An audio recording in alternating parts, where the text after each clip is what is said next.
7व्या अवतारात मर्यादा पुरुषोत्तम रामचंद्र मोठे होते, लक्ष्मणजी लहान होते. आणि 8व्या अवतारात बलराम दादा हेच लक्ष्मण वयानं मोठे होते आणि कृष्ण परमात्मा लहान होते. मोठ्या भावाला लात कशी मारावी याच्याकरता तोंडानं दाबला, गोकुळ हल्लं. रंगनी रांगत गुलगुला बोलत आसुर रुळत चरण तळी. नमो विठ्ठला राजया पांडुरंगा, नमो रुक्मिणी माऊली ज्ञान गंगा. नमो पुंडलिका नमो चंद्रभागा, नमस्कार माझा रुक्मिणी पांडुरंगा. पांडुरंगा करू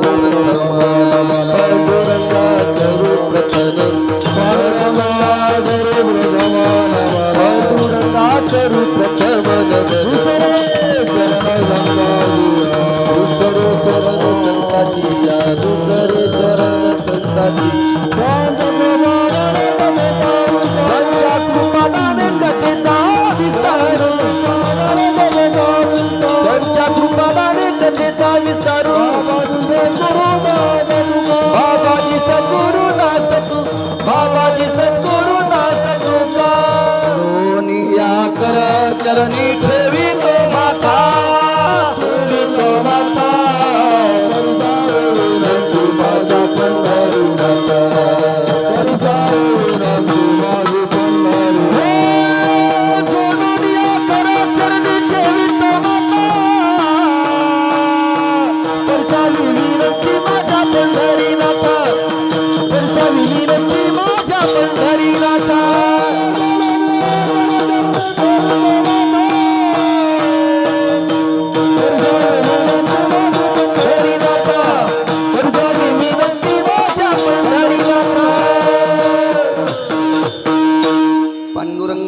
प्रथम नमन दुसरे चरण संताचे. त्यांच्या कृपादाने कथेचा विस्तारू बाबाजी सद्गुरु दास तुका.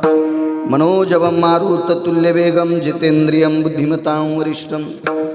वातात्मजं वानरायुत मुख्यं श्रीरामदूतं शरणं प्रपद्ये.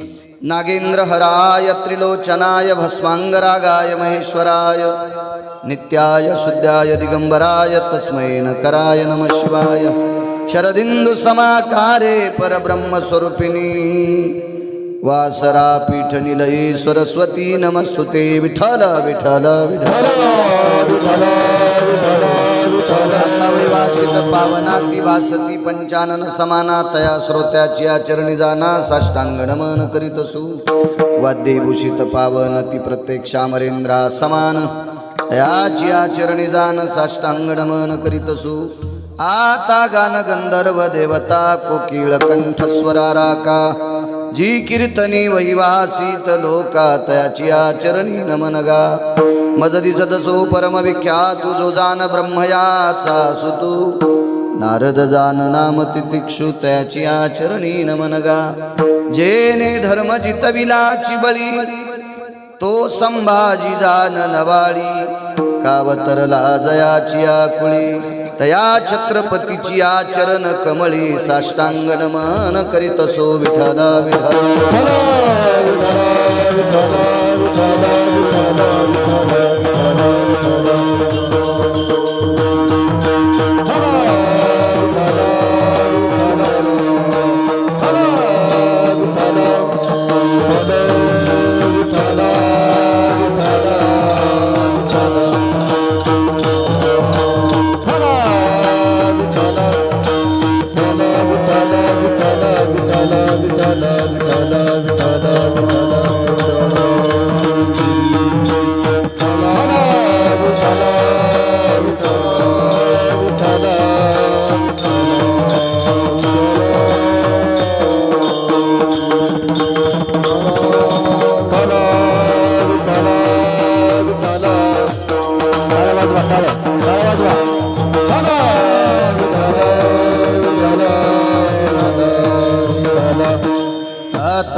वाग्विलासिनी जे चातुर्यार्थ कला कामिनी. ते श्री शारदा विश्वमोहिनी नमिलिमिया. नदी दिव्य गोदा तटीचा विलासी. सदा प्रिय जो सज्जना वैष्णवासी. जयावर्णिता प्रेमात्यंत चित्ता. नमस्कार माझा श्री गुरु एकनाथा. दुःखाची निवृत्ती सुखाचे ते सुख पाहता श्रीमुख गोविंदाचे रंगनी रांगत गुलगुला बोलत आसुर रुळत चरणतळी प्रस्तुत प्राप्त प्रसंग सेवेकरता निवडलेला अभंग संत शिरोमणी नामदेवरायांचा आहे। मालक या अभंगाद्वारे नमूद करतात दुःख निवृत्तीचं साधन पाहता श्रीमुख गोविंदाचे। विश्वाच्या मालकाचं जगदानंद कंद जगतपती द्वारकाधीश कृष्ण परमात्मा गोविंद पंढरीश पांडुरंग परमात्म्याचं मुख बघितलं की दुःख जातं। एवढं त्या मुखात तेज आहे। पण दुःख जाण्यासाठी रात्री बोलून गेलो तशी दृष्टी असली पाहिजे। पाहता पाने दुरी सारोनिया, आपल्या दृष्टीत तो भाव ठेवला पाहिजे देवाविषयी। आई स्वतःच्या चिमुरल्या लेकराकडे पाहत असताना जितका तिचा गोड भाव असतो असा भाव जर देवाकडे बघत असताना ठेवला तर आपलं दुःख जाईल। कृपाळू आहे जगाचा बाप। त्याचं मुख बघितल्याच्या नंतर फारशा लोकांचं दुःख गेलं। बाकीची काही औषधे त्यांना दुष्परिणाम असतो वगैरे वगैरे ते परवडणारी नसतात, पेलवणारी नसतात। पण विटेवरच्या मालकाच्या मुखात फार मोठी ताकद आहे। ते बघितलं की दुःख जातं।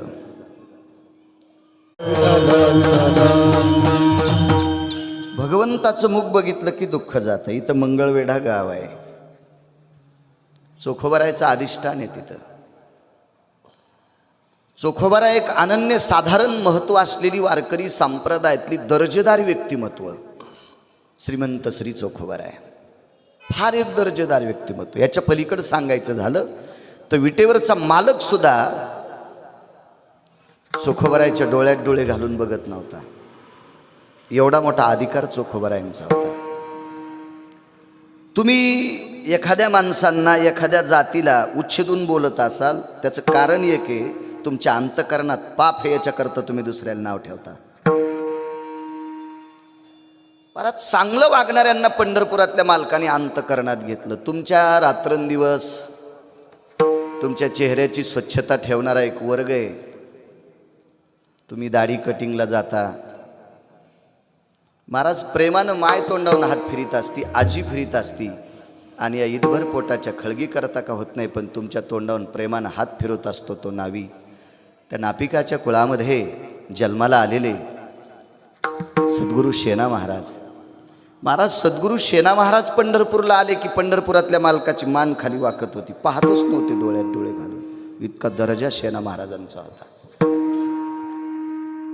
पण खरं तर ही आमच्या लोकांनी ही संत वंचित ठेवली देवा।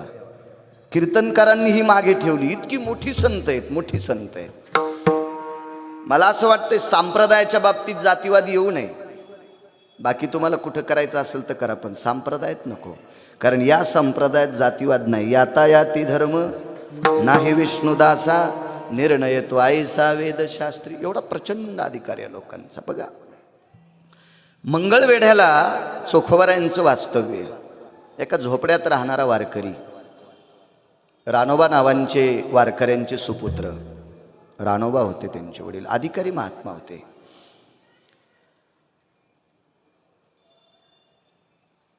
आणि चोखोबाराय घरी आले एके दिवशी। घरी आल्याच्या नंतर पाहतात तर आपल्याला बाळ झाले। दुःखाची निवृत्ती या मालकाच्या मुखात। हरी म्हणजे हाच मालक आहे। पाहता श्रीमुख गोविंद, गोविंद म्हणजे हाच आहे। तुम्हाला कुठे सापडेल दुसरा गोविंद? हाच आहे। घरी आल्याच्या नंतर पत्नीनं सांगितलं, मालक काल रात्रीपासनं माझ्या वक्षस्थळात दूध नाहीये आणि 28 दिवसाचं बालक आहे। नुकतंच 28 दिवसापूर्वी झालेला बाळ, त्याला न भाकरी खाता येते, न चपाती खाता येते, न शिरा खाता येतो, काहीच नाही। त्याला फक्त दूध लागतंय।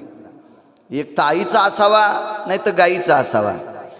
पण तुमच्या आमच्या घरच्या गाईचं दूध विकत घेण्यासाठी चोखोबाराकडे पैसे नाहीत। काय भीषण परिस्थिती असेल. पत्नीला सांगितलं, प्रिये, आपण काही पांडुरंगाला मागितला नव्हता, दिलंय त्यानं आपल्याला बाळ, पुत्र दिलाय, पण आता जर तुझ्या वक्षस्थळातलं दूध नसेल, तो जर मृत्यू पावला तर त्याचीच इच्छा आहे. त्याला मारायचं असेल तर मारील, जिवंत ठेवायचं असेल तर ठेवील. देहूतल्या मालकांचा एक नाट आहे, 61 नाटांपैकी एक नाट, इतका गोड नाट आहे. आता तुझा कळेल ते करी,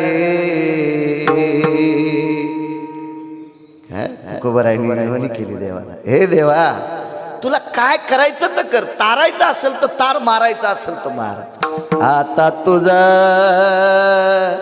कळेल ते करी, तुला काय करायचं देवा तू ठरव, हे तुला समर्पित केलंय. याच नाट्यप्रत्ययाने चोखोबारायांनी पत्नीला सांगितलं, सोयरा, तो ठरविल ग मालक, तो विश्वाचा करताय. देखवी ऐकवी एक नारायण, ह्या विश्वातल्या दळणवळण ही सगळी क्रिया ह्या जीवाची त्याच्या हातात आहे. तो ठरविल, तू काय काळजी करू नकोस, आणि आपल्या काळजीनं काही होत नाही. चोखोबाराय बाहेर खिन्न वृत्तीत बसले. तेवढ्या अवकाशात एक वारकरी रस्त्याने जात होता, आणि त्या वारकऱ्याला चोखोबाराने विचारलं, देव कसा दिसतोय? काय गोड वाक्य, याच्या मागचं वाक्य सांगू का तुम्हाला? चोखोबाराय भजन करत असताना विठोबा रुक्माईचं भजन झालं की चोखोबारायला बुक्का लावायला पंढरीतले मालक येत होते, पण त्यावेळेला त्यांचे डोळे झाकलेले असायचे. कारण डोळे उघडून भजन करायला त्यांच्या पुढे कोणी बसतच नव्हतं, त्याच्यामुळे पाहायचा काही प्रश्नच नव्हता ना. एकटे भजन करायचे एका लिंबाखाच्या झाडाखाली. एक चोखा लिंब म्हणून प्रसिद्ध होता चंद्रभागेच्या तीरावर, तिथं ती भजन करायची. आणि विठोबा रुक्माईचं भजन झालं की भगवंत येऊन त्यांना बुक्का लावून जायचे. पाहलाच नाही देव कधी. म्हणून त्या वारकऱ्यानं विचारलं, भगवान कसे दिसतात? तर तो वारकरी, मला असं वाटतं लोक तो चोखोबारायचा तिरस्कार करत होते याच्याकरता तोही जरासा करत असेल. कशाहून सांगतो माहितीये का? देव कसा दिसतो त्यानं जर मातीवर बोटानं काढून दाखिला असता तर चोखोबाराविषयी भाव वाटला असता, पण त्यानं हातातल्या काठीनंच मातीवर असं भगवंताचं चित्र रेखाटलं. विटेवरच्या मालकाचं पांडुरंगाचं असं चित्र काठीनंच रेखाटलं, म्हणजे त्या अर्थी तो पण जरासा ताईटच होता. आणि चोखोबारायने ते मातीवरचं चित्र पाहिलं, पण मातीवरचं चित्र घरी कसं दाखवायचं आता? फाटकी बनेन होती, त्याला आपण निमस्ती म्हणायची जुनी माणसं.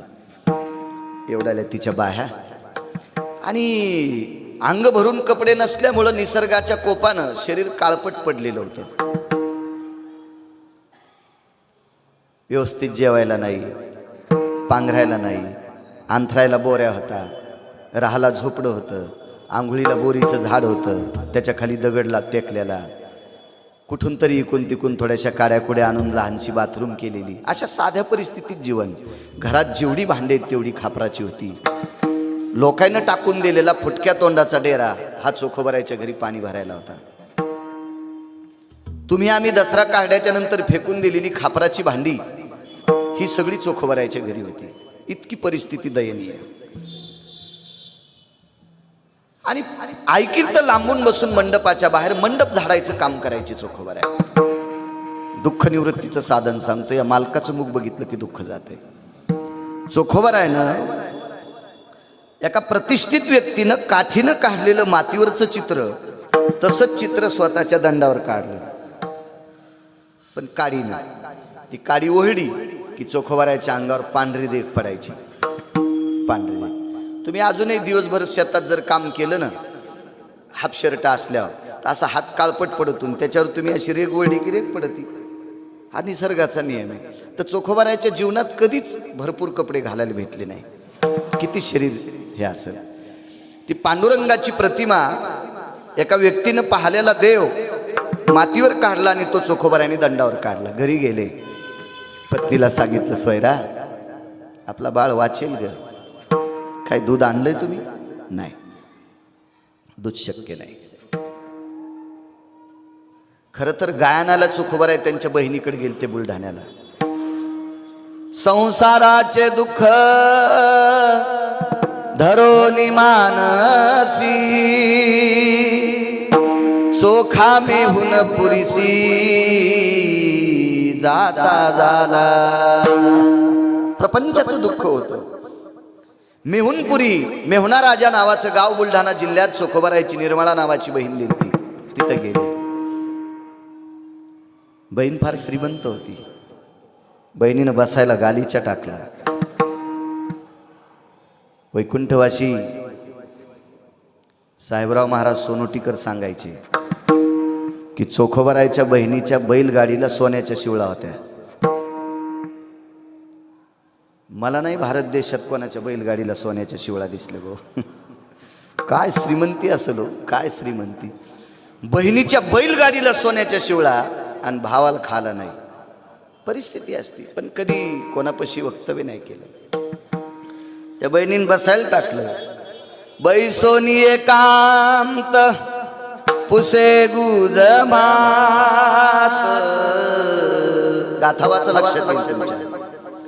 जवळ बसली आणि काय विचारत होती. ती म्हणली नाही तुला किती मुलं झालेत, कोण सुखी आहे. एकच वाक्य विचारलं, बैसोनी एकांत पुशे गुज मात. वैनी शमवंत आहेत के. जगातली पहिली क्रांती, जगातला पहिला बदल आहे की जिनं भावाला विचारलंय भाऊजाई खुशाले का. तुम्ही कोणी माणसं बहिणीची तर गेले तर ती एकच विचारील, आई खुशालेत का, बाबा खुशालेत का, दादा तुझे लेकरं खुशालेत का, तुझे नातू खुशालेत का, भाऊजाई खुशाले का, असं विचारणारी मला महाराष्ट्रात अजून कोणी बहीण सापडलेली नाही. ती फक्त एकच आहे, ती चोखोबारायची बहीण. वैनी शमवंत आहेत की. डोळे भरून आले. ताई तुझी भाऊजाई खुशाल आहे ग, पण तिला एक मुलगा झालाय आणि तिचं दूध संपलंय. मी गाय नेण्यासाठी आलोय.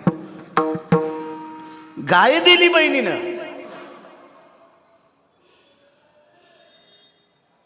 गाईचं दूध नाही काढलं.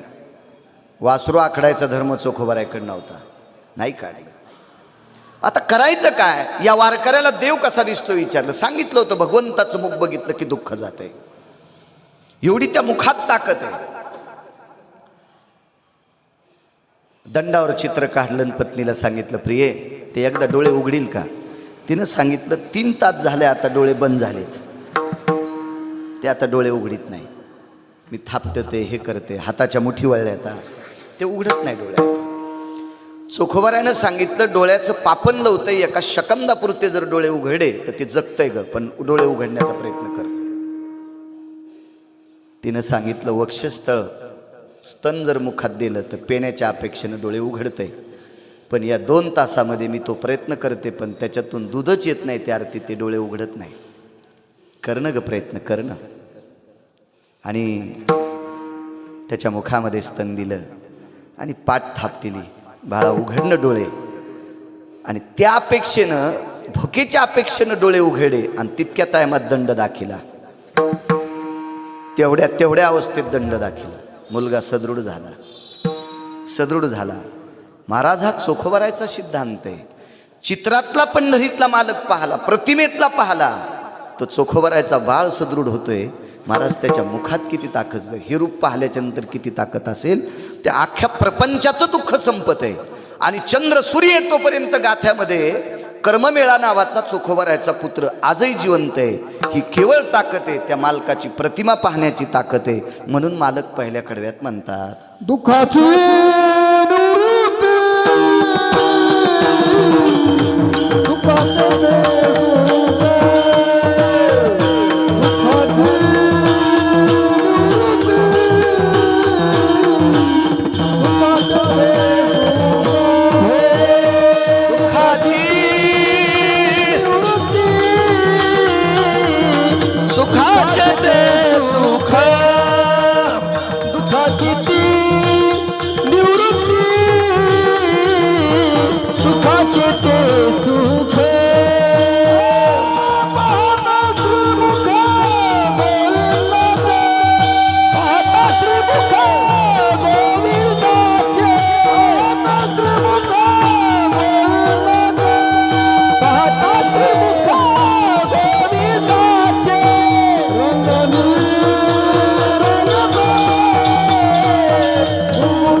त्या मुखातली ताकद आहे.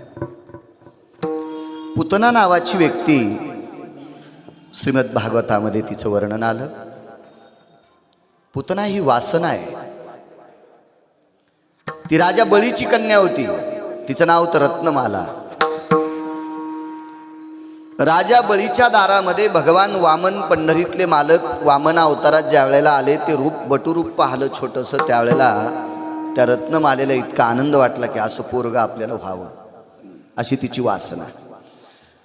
तर भगवंतानं सांगितलं तुझं माझ्यावर प्रेम आहे, माझ्यासारखा मुलगा तुला व्हावा किंवा मी तुझ्या पोटी यावा असं तुला वाटतंय, पण तितकं पुण्य तुझं नाही.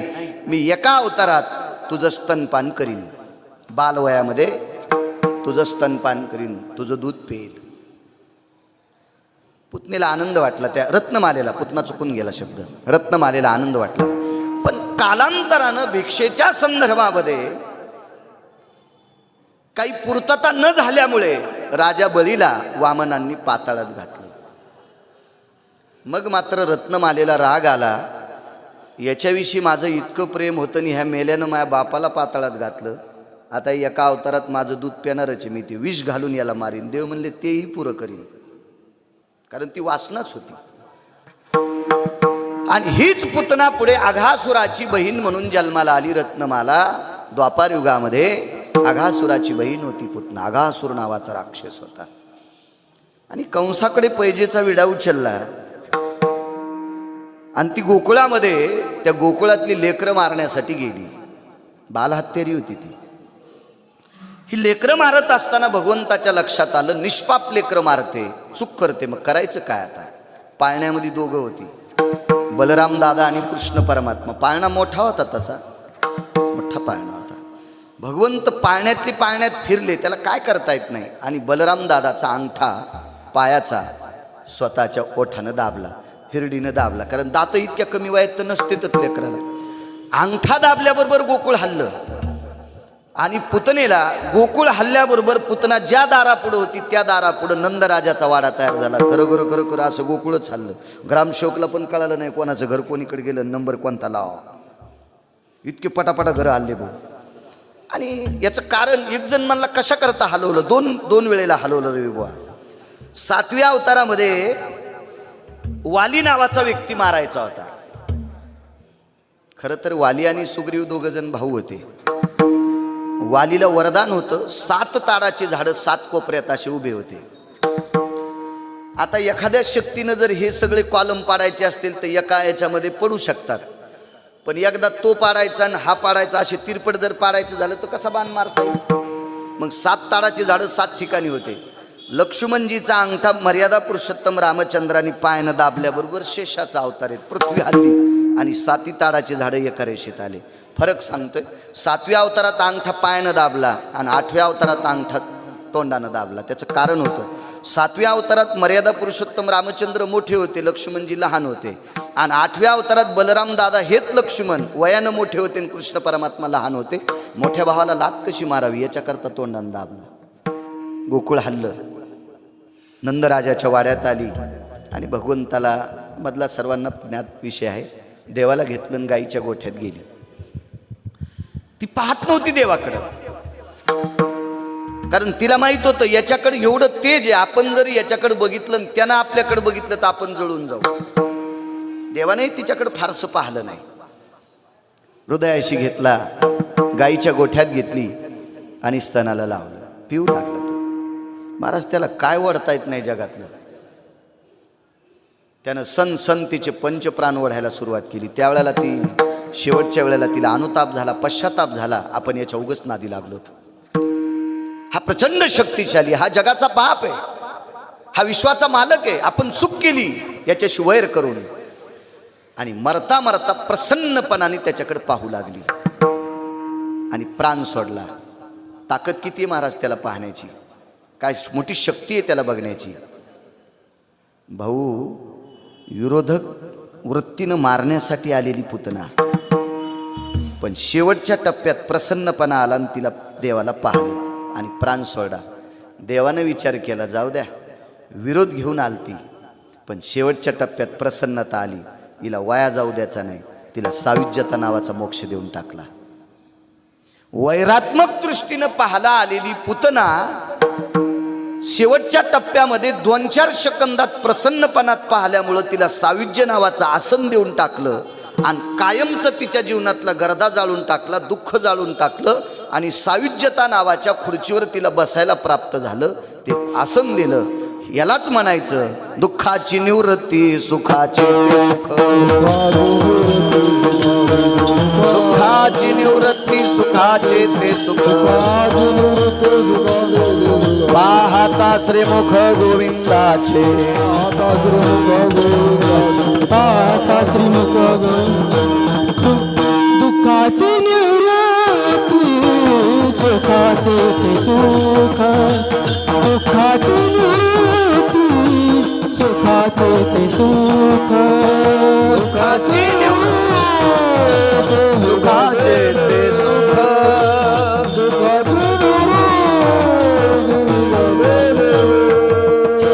पाहता श्रीमुख गोविंदाचे, पाहता श्रीमुख गोविंदाचे, रंगनी रंगते फुलगुला बोलते, रंगनी रंगते फुलगुला बोलते,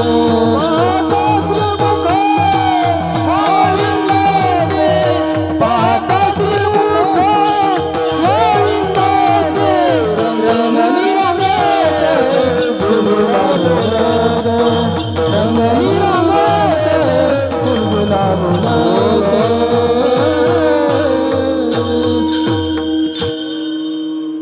इतक्या विरोधाभाव धरून आलेली पुतना तिला सुद्धा सायुज्य देऊन टाकलं. ही त्या मालकाच्या मुखातली ताकद आहे. काय प्रचंड शक्ती आहे बघा त्याच्याकडे. काय पवित्र मुख असतंय. डोळियाची भूक नवजे माझ्या, पाहता श्रीमुख सुखावले सुख, डोळियाची भूक नवजे माझ्या. सुख सुद्धा सुखावतंय. एक प्रसंग मांडतो तुमच्या पुढे. चला, चोखोबाराय गरिबीतले वारकरी होते. पुतना ही राक्षसाच्या कुळातली होती, पण एका राजघराण्यातली बाई जिच्या नवऱ्याला 222 पद होते, मंत्रीपद 222 एकट्यालाच होते, एकट्यालाच 222.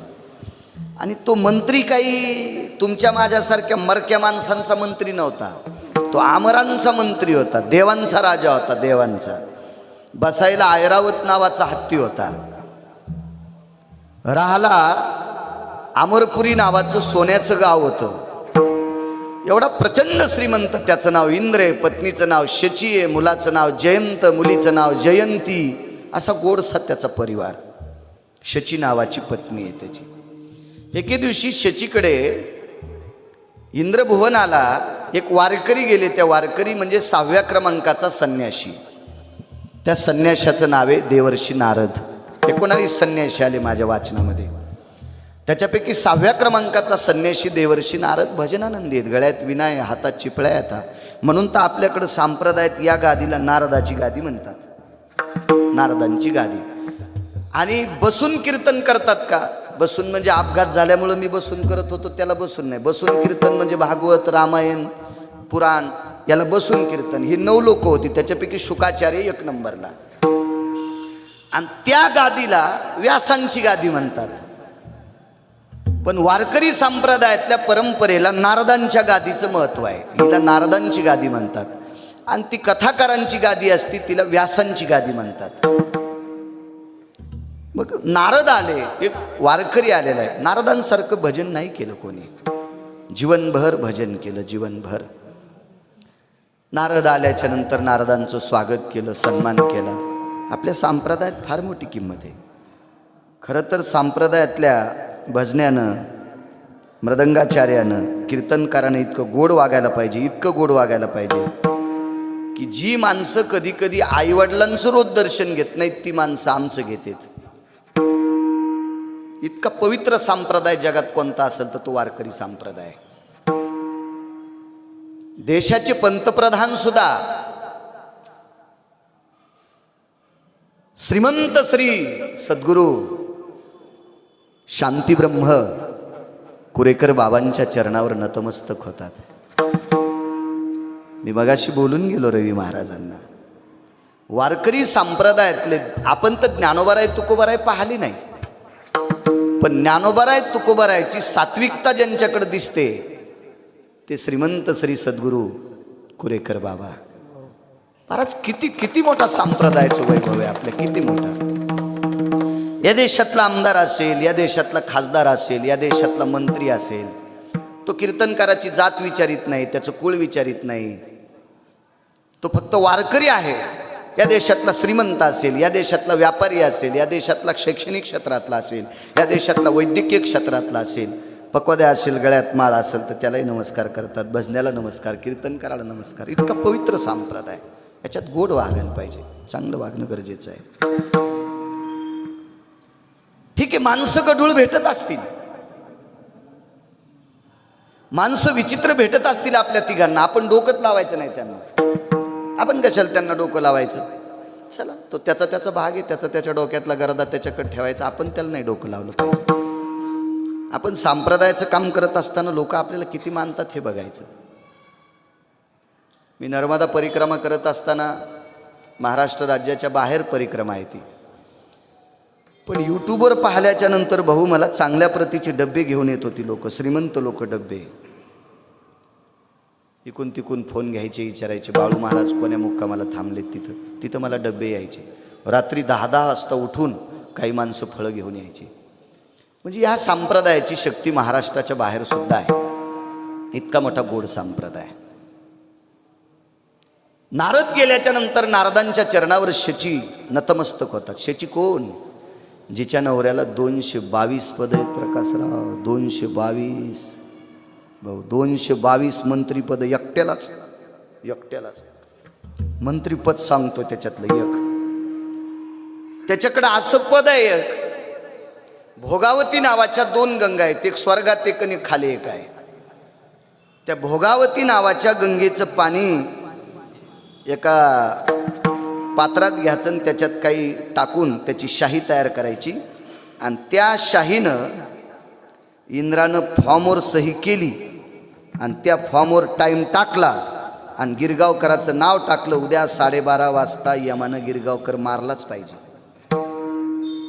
मग ते कारण काही बी असेल, गुचकी आली असेल, ठसका लागला असेल, अटॅक आला असेल, ठेस लागली असेल, खाली पडला असेल, मळमळ झाला असेल, उलटी झाली असेल, गाडीनं उडवला असेल, पण बरोबर 12:30ला म्हणजे 12:30लाच मरणार गिरगावकर. सही कोणाची माहिती नाही बुवा? इंद्राची. मृत्यूच्या फॉर्मवर इंद्राची सही असल्याशिवाय दक्षिणेचा मालक कोणालाही मारित नाही. हे पद त्याच्याकडे. दुसरं पद सांगतोय, वरुण नावाचा व्यक्ती फॉर्म घेऊन गेला. परभणी जिल्हा आहे, परभणी जिल्ह्यात बरीच गावं आहेत, लातूर जिल्हा आहे, हिंगोली जिल्हा आहे, जालना जिल्हा आहे, फारशी गाव आहेत. पण काही काही तालुक्यामध्ये, या संजू पाटील पुढे या वर या, विठाला विठाला विठाला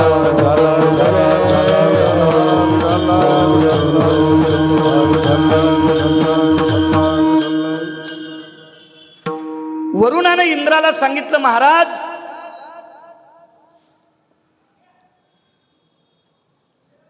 परभणी जिल्ह्यातला एक तालुका आहे, त्या तालुक्यातले सगळे सोयाबीन वाळायले, तर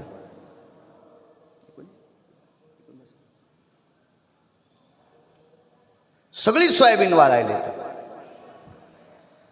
पाऊस पाडावा लागतो. इंद्रानं सांगितलं वरुणा वापस जाय, पाऊस पाडत नाही त्या भागात. बर ठीक आहे.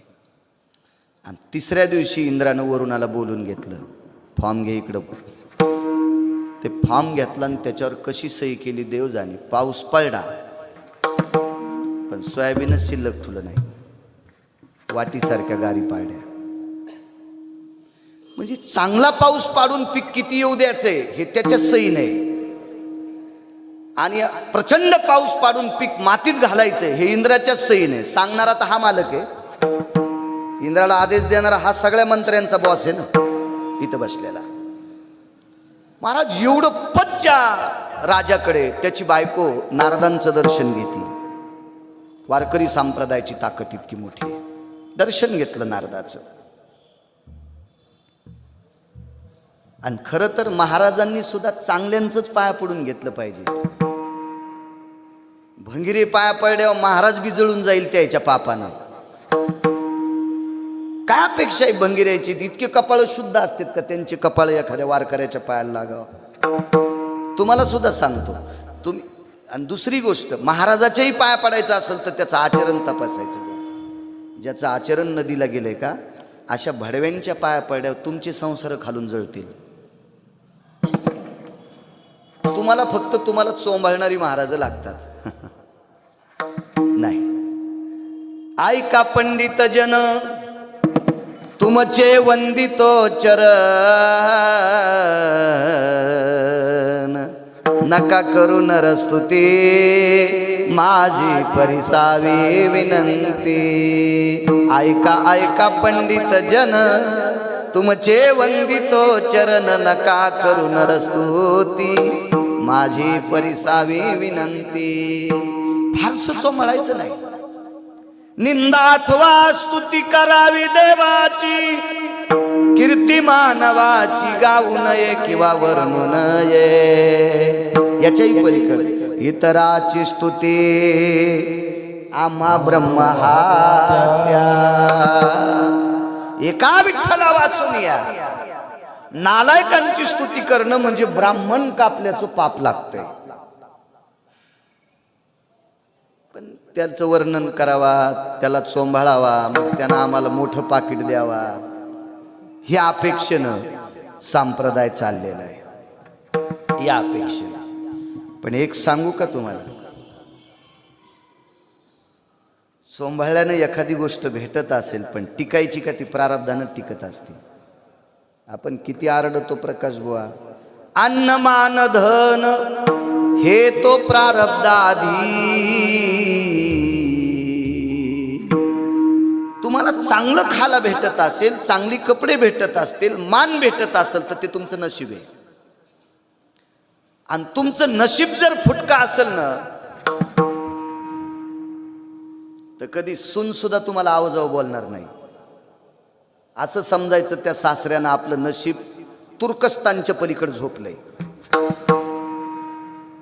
हा, तू म्हणत असशील मी लेकरासाठी इतकं कमवून ठेवलंय. सगळीच बाप कमी तेत काय, तू एकटाच बेजार थोडाच व्हायला. निसर्गाचा नियम आहे, बापानं पोरासाठी कमवावा आणि त्या पोरानं मायबापाला सांभाळून पुन्हा त्याच्या पोरासाठी कमवा. हा निसर्गाचा नियम आहे. आपण कमवतो काय नवलाची गोष्ट नाही. मी सारा महाराष्ट्र पालता घातलाय. नियम आहे, निसर्गाचा नियम आहे. आपण आपल्या लेकरांसाठी कमवतो.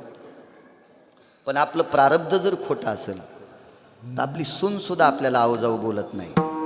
आणि आपलं प्रारब्ध गोड असेल तर आपण चुकीचं काम करणारी सुद्धा आपल्या घरातली लोक आपल्याला झोका देतात. याला प्रारब्ध म्हणतात. प्रारब्ध एक सोपी गोष्ट आहे. आपण सगळी शेतकरी माणसं आहोत. भाऊ किती लाखाचा बैल आणला संजू पाटील, तर बैल विकत घेतल्यावर कुठलं खातो तो? मालकानं टाकलेली वैरण. आणि महादेवाला सोड्याला कठाळ्या. भाऊ कोणाचं खाणार का नाही ते? आकड्याची कंस. ठीक आहे, तुमचं रान जवळ आहे शेताच्या गावाच्या. कुपाटी मोडून जरी देवाचा कठाळा गेला तर कोणाकडे तक्रार करताल? त्यानं खाल्लं कमी तुडीलं जास्त.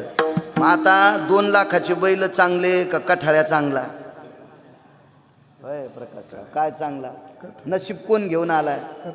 कठाळ्या. गण घरच्या बैलाला घागरमाळा, घाट्या, घुंगर, झुली, घुंगराचा कासरा, सगळा थाट. यशनीला गोंडे, मोरखीला गोंडे, कशाला गोंडे, आहे का नाही महाराज? पण टाकलं तेच खावं लागेल. तुम्ही लग्नाला गेल्यावर ते बसलं भिताड चाटीत. पण कठाळ्या कोणाचे बी आकडे निबर कंस खात नाही, निवळ चिकाळ्यातले खात नाही, फुलड्याचीच खातो म्हणजे त्रास होऊ नये. मग सांगा तुम्ही 2 लाखाचा बैल घेतलेला तो नशीबवान का कठाळ्या? कठाळ्या नशीबू घेऊन आलाय. नशीब. अजूनही लक्षात घ्या, महाराष्ट्रात फिरत असताना काही लोक असे श्रीमंत भेटतात. एका श्रीमंत माणसाच्या कुत्र्याला रविवा लहानशी कॅबिन होती अशी गेटच्या पुढे केलेली. त्या कॅबिनमध्ये 1000 वॅटची येशी कुत्र्याला, येशी बसलेली कुत्र्याला. हो. आणि त्या कुत्र्यानं जर घाण रूम केली तर ती 12-12 तासाचे 2 नोकर ते कुत्रं सांभाळायला. बाहेर फिरून आण, पाय मोकळे करून आण, आमकं करून आण. काय कुत्रे नशीब घेऊन आलेत. काय काय प्रारब्ध आहे, प्रारब्ध आहे, प्रारब्ध आहे. काही लोकांची कुत्रे विमानानं, सगळं कुटुंब गेल्यावर कुत्रं कुठं घरी ठेवायचं, त्याचंही तिकीट काढून विमानानं. मला असं वाटतंय मग प्रारब्धामुळे जर सगळ्या गोष्टी चलत असत्या तर हरामखोराचे पाय कशाला चाटायचे आपण. ठीक आहे भाऊ, एखाद्याला चोंभाळल्याच्या नंतर त्यानं मला 1 कोटी रुपये दिले, एरी म्हणतोय इतकं सोपं थोडंच कोणी 1 कोटी रुपये द्यायला. एखाद्या नालायकाला चोंभाळल्याच्या नंतर त्यानं 1 कोटी रुपये दिले, आनंद वाटला. गिरगावकरांनी ते 1 कोटी गाडीत टाकले, पण बार्शी पस्तर जातानाच अटॅक आला आणि गिरगावकर मेला. काय चाटायचे का 1 कोटी ते. मग तुम्हाला कसं ठेवायचं हे त्यानं आधीच ठरविलंय.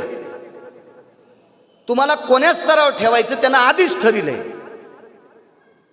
त्याच्यामुळं संप्रदायातल्या लोकांनी, फारशा गढूळ लोकांना सांभाळणं मला तरी वाटते मूर्खपणा आहे. विठाला विठाला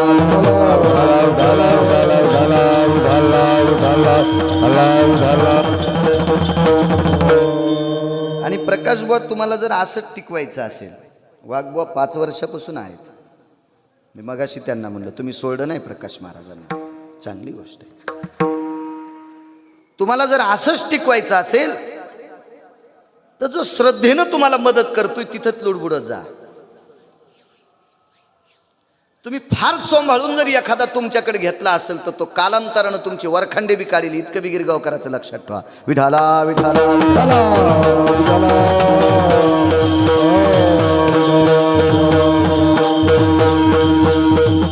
कारण कधी कधी काय असतं माहितीये का, काही ठराविक गडी असते. ते बैल जर शिवळाव पडला किंवा उगच इकडं तिकडं तास सोडून जात असेल तर नुसता असं आसुडाला हात लावून असा उगारीत होते. शहाण्या गड्याचा आसूड पाहिला की गडी तासात येत होता. पण काही गडी इतके येडपट असते, आता ती शिवी माईकवर नाही देत तरी पण तुम्हाला कळण्यासाठी देते. एका आऊत हाणणाऱ्याचं मी वाक्य ऐकलं, इतकं घाण वाक्य. बैलाची शेपूट पिळून त्याला म्हणला अरे, त्यानं पुढचा शब्द वापरला 12. आता चा शब्द तुम्ही लावा घरी गेल्यावर. बैलाला ही शिव देऊन काय फायदा आहे मला सांगा बरं. काय संबंध आहे तुम्हाला, काय माहिती त्या बैलाचा बाप देतात का नाही शेपूट मुरगाळून. काही कातड म्हणणार, त्याच बैलाच्या कातड्याची याची बायको पर्स वापरीती, त्याच बैलाच्या कातड्याची याची पोरं बेल्ट वापरीते, त्याच बैलाच्या कातड्याची याच्या पोरायला मोबाईलचे कवर आहेत आणि हे त्याची शेपूट पिळून कातड म्हणते. मूर्खपणाचं टोक आहे, मूर्खपणाचं. म्हणजे हे कधी कधी माणसं जे ज्याच्याकडून काम घेतात ते त्याचेच वरखंडे काढतात. असं कधी कधी महाराजांच्या बाबतीत होऊ शकते. शेपटी धरू शकतात, आपल्याला शेपटी नाही ता पण हृदय धरू शकते, इतकं मात्र आहे. असं टिकवायचं असेल तर असं गेल्या 5 वर्षापासून सर्वसामान्य माणसं पंक्ती करतात. शैक्षणिक क्षेत्राला दुमिदे मुंडे सर सांगितले, सगळी मोठी मोठी माणसं आहेत आधी करून, आणि काही साधे शेतकरी सुद्धा आहेत. काय कोणी एखाद्या वेळेस पिठलं भाकरीचा नाश्ता देत असेल, पण सगळ्यांचा अधिकार या सप्त्यात गोड आहे. असंच चालवा. विटेवरचा मालक गोड करीन तुम्ही. मी तर फक्त 12 वर्ष म्हणलंय. तुम्हाला जोपर्यंत गाडीत बसून पंढरपूरला येता येते तोपर्यंत सप्ताह मोडणार नाही. असंच ठेवा. नारद आले आणि नारदांचं दर्शन घेतलं. दर्जेदार बाई आहे भाऊ, दर्जेदार. प्रणाम म्हणे नारदा. नारदाने विचारलं माय खुशालेस. हो.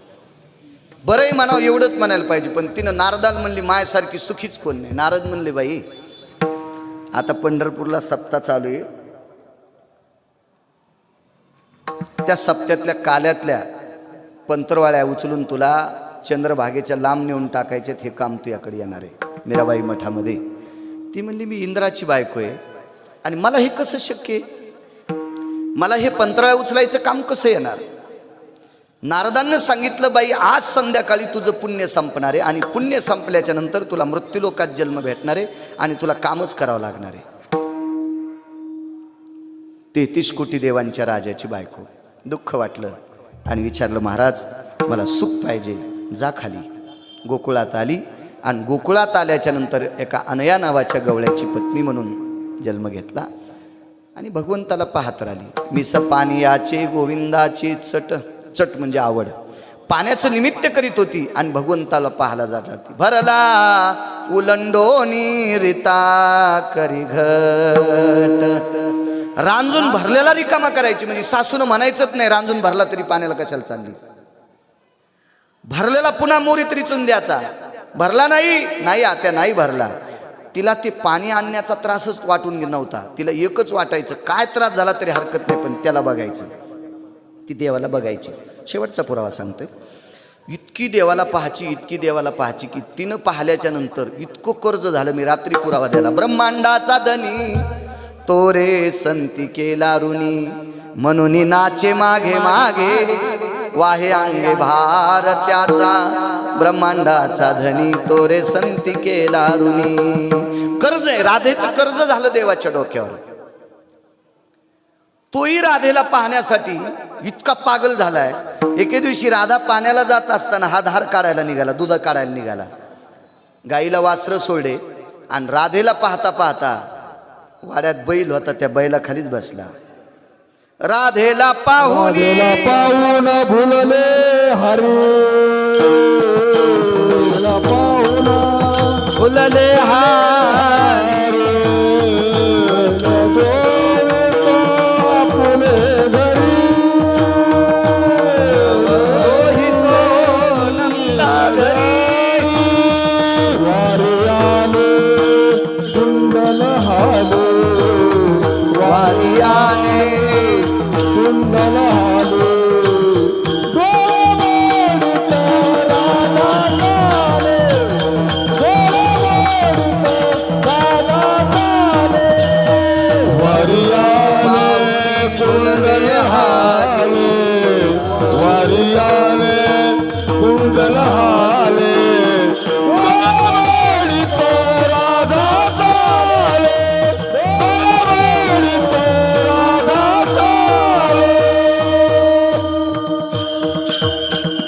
राधेला पाहून भुलले हरी, बैल दोहितो नंदा घरी. वारियाने कुंडल हाले, डोळे मोडे तर राधा चाले. भुलून गेलाय ते. भुलणं म्हणजे वेडा झालाय, भुलणे म्हणजे पागल झालाय. एके दिवशी राधेला विचारलं, राधे मी तुला काय देऊ ग? राधेनं सांगितलं काहीच देऊ नकोस, मी फक्त तुला पाहण्यासाठी आले, मी फक्त तुला पाहण्यासाठी आले. आपल्या संप्रदायातल्या काही भडव्यांनी राधा शब्दाचं मात्र केलं त्या हरामखोरांनी. खालून संसार पेटतील त्या भडव्यांची. काही तुमच्या बापाची जी आगिरी आहे का संप्रदाय? राधा एक इतकं पवित्र स्थान आहे. श्रीमद भागवतामध्ये राधेचं नाव घेतल्याच्या नंतर शुकाचार्यांना समाधी लागत होती, समाधी. एवढा मोठा अधिकार राधेचा होता. आणि त्या राधेला आपण काही म्हणायचं, तिच्यावर कसलंही काव्य रचायचं. राधेचा अधिकार बघायचा असेल तर निळोबरायच्या गवळणी पहा. या हरामखोरानं लिहिलेल्या पाहू नका, खालून संसार जळतील. महाराज नाक कोणाला इचकीत असतात लोक, कारण खालचे जे नाक इचकीत असतात का हे का लय शुद्ध असतात का? हे आग्या मावळाच्या माश्या येतात. ज्यानं धुपण आणलं त्याला कांदा काढू देत येतात आणि ज्यानं गण लावलं त्याला डसत येतात. हे खालचे लोक प्रसन्न झाले म्हणजे तुम्ही मी केलेलं चांगलं आहे असं कधी डोक्यात नाही ठेवायचं. महाराज विश्वाच्या मालकाच्या अंतकरणातल्या लोकांना आपण घाणेरड्या शब्दात वर्तन केलं की मग ते अशी बुक्की मारते, आवाज निघत नाही पण आग झाल्याशिवाय राहत नाही. राधा फार एक अनन्यसाधारण महत्व आहे. मी तुला बघण्यासाठी आलते देवा, मला तू काय देणार आहे? अरे 222 पद जिच्या नवऱ्याला आहेत, मी त्याची बायको आहे. सोन्याच्या नगरीत राहणारी मी. अरे जयंत पुत्र आहे माझा, जयंती कन्या आहे माझी, मी इंद्राची बायको आहे. मला काय देणार आहेस तू? मला फक्त तुला पाहण्यासाठी आलते. देवानं सांगितलं राधे पण माझी इच्छा आहे, तू काहीतरी माग. काय देशील मला? वैकुंठ. आणि वैकुंठात राहिलंय काय? मला कशाला वैकुंठ तू तर खाली आलास, कारण तुला सुख संतांकडे वाटायला. या सुखा कारणे वैकुंठ सोडोनी संत सदनी राहिला. कशाला कशाला मला वैकुंठ देतोस? नावडे वैकुंठ शेषाचे शयन वैष्णव सदन आवडते. तुला वैकुंठ आवडत नाही, तुला शेषाचं आसन आवडत नाही, तुला संतांचं सदन आवडतो, मला ते देतोस कशाला? म्हणे राधे तुला सत्य लोकाचा राजा करतो. ती म्हणली नको. सत्य लोकाची गादी सांभाळत असताना त्याला स्वतःची पोरगी कळाली नाही, मला कशाला ती गादी देतोस? वेदार्थाचा गोवा कन्याभिलाष वेदे नाही आईसे सांगितले. नकोय मला ते पदही नकोय. भगवान देवादिदेव विश्वनाथाच्या कैलासावरचं आधिपत्य देते. ऐक न देवा, कैलासाचे मालकच रोज सकाळी तुझ्याकडे येतात.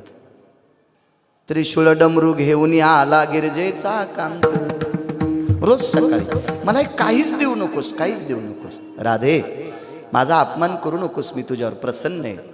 तू अमरपुरीतून खाली भक्ती लोकात आल्याच्या नंतर तुला दुःख प्राप्त होणार होतं असं नारदानं नमूद केल्याच्या नंतर तू माझा चेहरा पाहण्यासाठी आलीस. आता तुला दुःख होणार नाही असं काहीतरी माग देशील का मला? हो. मग ज्या दिवशी माझं शरीर या मातीत पडेल आणि ज्या मातीत माझं शरीर पडेल त्या मातीत माझ्या शरीराची विल्हेवाट होईल. शरीराची विल्हेवाट कशी लावतात ते तुम्हाला ज्ञात आहे, काल्याच्या कीर्तनात नको सांगणे. आणि त्या ठिकाणची माती चंद्र सूर्य येतोपर्यंत तू कपाळाला लाव. गोपी चंदन उठे तुळशीच्या माळा. राधेचं शरीर ज्या मातीत समर्पित केलं त्या मातीला गोपीचंद म्हणतात. गोपी म्हणजे राधा. आणि राधेच्या अंगाची माती पंढरपुरातला मालक आजही कपाळाला लावतो. एकही मालक नाही आपल्या प्रियशीच्या नावानं कुंकू लावेल, आपल्या पत्नीच्या नावानं कुंकू लावेल, पण जगात एकच विश्वाचा मालक आहे. त्याच्या लक्षात आहे तुम्हाला आणि मला किती दिवस ठेवायचे आणि कोण्या दिवशी मळ्यात नेऊन पेटवायचे. हे ज्याच्या हातात आहे त्याला जगाचा बाप म्हणतात. आणि तो विश्वाचा बाप राधेच्या नावानं गंध लावतो. एक लक्षात ठेवा, निष्ठावंत वारकऱ्यांचा दंडक आहे ते गोपीचंदच लावतात. गोपीचंदच लावतात. कोणालाही निष्ठावंत म्हणता येत नाही, कारण संप्रदाय गाड्या घोड्यानं फिरणाऱ्या, एखाद्या दिंड्या काढणाऱ्या, एखाद्या सप्ते करणाऱ्यामुळं संप्रदाय नाही प्रकाश बोरई बुवा. हा संप्रदाय निष्ठेनं वारी करणाऱ्या लोकांमुळे जिवंत आहे. निष्ठेनं वारी करणाऱ्या लोकांमुळे जिवंत आहे. सप्ते कोणी करू शकते. मी रात्रीच सांगितलं 2-3 कोटीचा सप्ता मी करू शकतो. महाराष्ट्रात किती मोठाले लोक परिचित आहेत. त्याला सांगितल्याच्या नंतर लाखो रुपयाच्या पंक्ती करतील लोक. म्हणजे फार गिरगावचा बाळू मोठा आहे असं नाही. जे निष्ठेनं दर महिन्याची पंढरपूरला वारी करते. काल मला एक मुंडे सर तुमच्या किनगाव कोपऱ्याच्या परिसरातले एक वारकरी मला मोळवणला भेटले होते. त्यांना दिसत नाही, तुमच्या बाळूच्या परिचयाचे आहेत. ते काठी टेकीत रस्त्यानं चालले होते आणि ते मोळवणला त्यांनी शेवटचा अभंग म्हटला होता, नाट म्हणला होता. मी गाडी उभी करायला लावली आणि गाडी उभी करून ह्याच मोठ्या हायवेला मी त्यांचं दर्शन घेतलं. कोण आहेत तुम्ही? म्हणलं बाळू महाराज. भरून आलं त्यांचं हृदय. गाडीत एक उपरणं होतं कोरं, त्यांना उपरणं घातलं. म्हणलं तुम्ही दर महिन्याला येतात? हो. दिसत नाही त्या व्यक्तीला भाऊ. काठी टेकीत फक्त पांढरं असं झावळ दिसतंय, मोठं वाहन, त्याचा आवाज व्हायब्रेट त्यांना होतंय. ते काठी आदळीत चालतात. कल्पना केली बाळू, महाराष्ट्रभर सर्वत्र फिरून तुला पाकिटं प्राप्त होते आणि तू महिन्याला येतोस, काही नवल नाही. बसायसाठी गाडी देवानं मोठी दिली. महिन्याची वारी बाळू महाराज करतोय, काहीच नवल नाही. त्या वारकऱ्याचं पाहिल्याच्यानंतर मी झिरो आहे. मी शून्य. काही त्या माणसाच्या पायाला चिटकलेल्या मातीची सुद्धा बरोबरी करू शकत नाही. कारण एवढी परिस्थिती साजूक असताना तो माणूस दर महिन्याला एसटी मध्ये खेटे घात येतोय. महाराज या लोकांमुळे संप्रदाय जिवंत आहे. या लोकांना वाशिमचं ते पोरग आहे तिथं बसलेलं भाऊ, ते वाशिमचा देशमुख येतो. ते सामान्य शेतकरी, लहानसं छोटंसं शेतकरी. ते साध्या कपड्यात असते, तुमच्यासारख्या पॅन्ट शर्टवर असते. पण मी तरी दर महिन्याच्या वारीला यायला किमान एखादी रात्र 10-12 घंटे मला उशीर होतोय स्वतःची गाडी असताना. ते दशमीला दुपारीच हजर होते. महाराज या लोकांमुळे संप्रदाय. एक पारधी समाजाचं पोरग आहे, जामदे नावाचं गाव आहे. ते जामदे नावाचं गाव नंदुरबार जिल्ह्यात संजू पाटील. ते मागच्या माघवारीला 550 किलोमीटर पायी आलतं. त्याचे पाय पाहिले तर त्याच्या पायाचे असे तुकडे मोडू लागले. ते कातडं इतकं कठीण झालं. पारधी समाजाचा मुलगा आहे. काय निष्ठावंत लोक आहेत महाराज संप्रदायात. या लोकांमुळं संप्रदाय जिवंत आहे. पण तुमच्याकडं असा बेगडी भाव झालाय, तुम्ही चमकलेल्या लोकांना मानिता. कारण ते तुमचा दोष नाही, तुमचं पापच उतू आलंय. विठाला विठाला विठाला उठाला उठाला कारण खरं तर तुमच्याकडचे येणारे पैसे सुद्धा पापाचे असतील, म्हणून ते निष्ठावंत लोकांना जाणारच नाहीत प्रकाशराव. ते चुकीच्याच लोकांकडे जातात. म्हणून या लोकांमुळे संप्रदाय जिवंत आहे. आणि ह्या निष्ठावंत लोकांची आजही परंपरा आहे. पंढरपुरातल्या मालकानं सांगितलं, जर तुम्हाला माझा वारकरी व्हायचा असेल तर तुम्हाला गोपीचंदच लावा लागेल, तुळशीच्या माळा. आता नाटकं खूप आहेत बरं का. नाटकं इतके मोठे आहेत, काहीच्या हातायनं पण 5-5 माळी. मी नाही पुरावा ऐकिला. तुळशी माळ हाता गोपीचंद पाठा. पाठीला गोपीचंदन, मनगटात माळी नाही सांगितले. तुळशी माळ गळा गोपीचंद टिळा, हृदयी कळवळा वैष्णवाचा. वारकऱ्याविषयी, आपल्या संप्रदायाविषयी प्रेम असलं पाहिजे. ती माणसं एक सांगू का तुम्हाला, मी 29 वर्ष झालं सोहळ्यात जातो. काही नवलाची गोष्ट नाही. हे सांगणं सुद्धा पाप आहे. मला जर रामराव भाऊ कोंबडं केलं असतं तर सतार भाईने एकादशीच्या दिवशी कापलं असतं. होय प्रकाश. मला जर बोकड्या केला असता तर उद्याच्या धुरड्याला गिरगावचा बाळूच कापला असता. पण मला कोण केलंय? माणूस. म्हणून मी वारी करतो, काही नवल नाही. खोटं आहे का? वारी करतो म्हणजे काही नवल नाही. देवे दिला देव भजना गोमटा. आपल्याला भजना करता पाठीले, पंढरपूरला येण्यासाठी पाठीले. पण मी निकष काढला की वारी सुद्धा कोणामुळे चलती. ज्ञानोबाराय तुकोबारायचा सोहळा कोणामुळे चलतो? दिंडी काढणाऱ्यामुळं नाही, दिंडीत चालणाऱ्यामुळं. तुम्ही जर संख्या काढली ना तर दिंडीतले किती मालक दिंडीत चलत येत. संप्रदाय कोणावर टिकून आहे कधी बी लक्षात ठेवलं पाहिजे. आता तुम्ही सप्ताह करता, पण या सप्त्यात 7 दिवस काही माणसं अशी येतं की त्यांना कीर्तन पण ऐकायला भेटत नाही. ते स्वयंपाकापाशी थांबतात. वरणाला फोडणी दिली का, भाजी झाली का, पोळ्या किती झाल्या, थांबा थांबा थांबा थांबा थांबा. कीर्तन जरी झालं असेल तर सगळ्या माणसापुरत्या चपात्या नाही येतात. अजून 10 मिनटं थांबा, 5-25 चपात्या भाजल्या, मग आपण जेवायला बसू.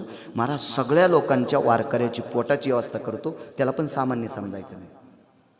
तो देखरेख करतोय तिथली देखरेख.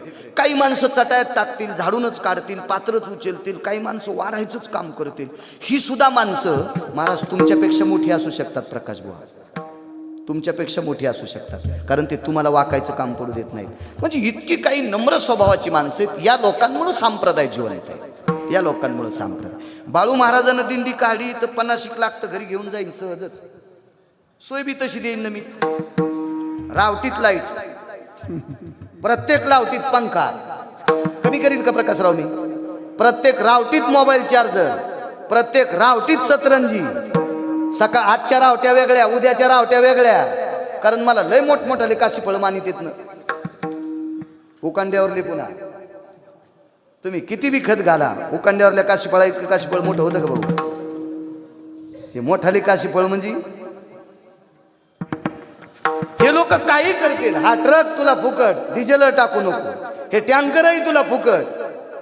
पण या सगळ्या लोकांचे पोत्रे करण्याकरता मला लुंगीवर टेम्पूत बसून पुढं जाणं, बेशीची डायरी घेऊन मी नाही चालू शकत. म्हणून मी वारकरी होऊ शकत नाही. गठुडं घेऊन जाशील बेट्या, वारकरी होऊ शकत नाही. वारकरी होण्यासाठी तुला गळ्यात टाळ किंवा खांद्यावर पताका घेऊन दिंडीत चालावं लागेल. आणि या लोकांमुळे संप्रदाय जिवंत आहे. या लोकांमुळे. एक जण म्हणला, महाराज म्या दिंडी काढल्यामुळं 500 लोक दिंडीला येतात. अरे 22-23 वर्षापूर्वी कोणाच्याच दिंडीत बिशी नव्हती, तरी निष्ठावंत लोक चलतच होते. बैलगाड्या घेऊन चालले काही काही लोक. इतकी निष्ठावंत त्यांनी संप्रदाय इथपर्यंत आणलाय.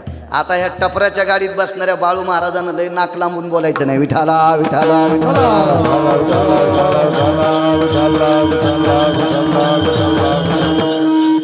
चला, निष्ठावंत वारकऱ्यांना दंडक दिला. तुम्हाला जर मी पाहिजे असेल तर गोपीच्या अंगाची माती लावा. गोपी म्हणजे कोण बुवा? राधा. राधेच्या अंगाची माती लावा तर तुम्हाला मी पावल. दृष्टांत संपला. बाळू महाराज मेल्यावर पोरग पुण्यतिथी करील, मला माहिती करील. ते लाज काज करीन ना, कमून ठुले ना त्याला, करीन ते. हो, ठोकर ठोकर महाराज आणून करीन. एखाद्या वर्ष 22 वर्ष करीन. ते गेल्यावर त्याच पोरग त्याची करील. गिरगावकर बसला भिताडाव. नाच सुंदर हिशोबात असली तर फोटो ठेवीन, नाही तर ती फेकून देईन. कोहरक म्हातारं इथं मांडलंय. हे किती दिवस म्हातारं याचं पाहाचं थुत्तर. कमीला असन काय नवल नाही, याच्या मागच्या मायबापानं कमीलं नाही का? ही तुमची माझी परिस्थिती. पण चंद्र सूर्य आहे तोपर्यंत राधेच्या अंगाची माती कपाळाला लावाच लागेल. चंद्र सूर्य आहे तोपर्यंत राधेच्या कपाळाची माती अंगाची माती कपाळाला लावाच लागेल. महाराज, एवढी मोठी होऊ शकते का कोणी? आणि ही राधा मोठी कशानं झाली? पहिल्या कडव्यानं. दुःखाची निवृत्ती सुखाची, दुःखाची निवृत्ती सुखाचे ते सुख, पाहता श्रीमुख गोविंदाचे,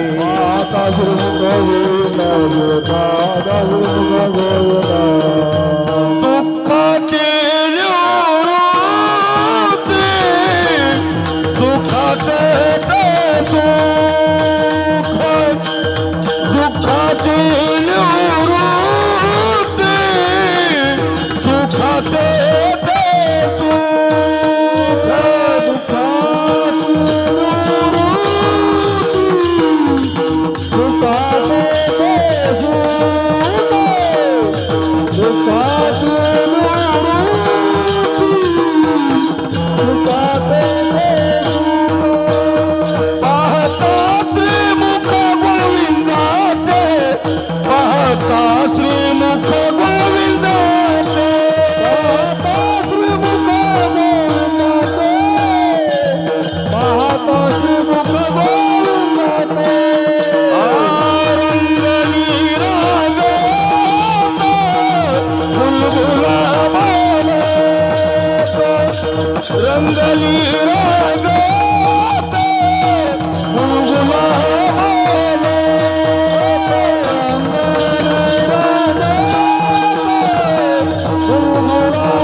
या वारीला जर सप्ताह ठेवला ना प्रकाश बुवा, तर दर्जेदार लोकांची कीर्तन इथं मिळतील.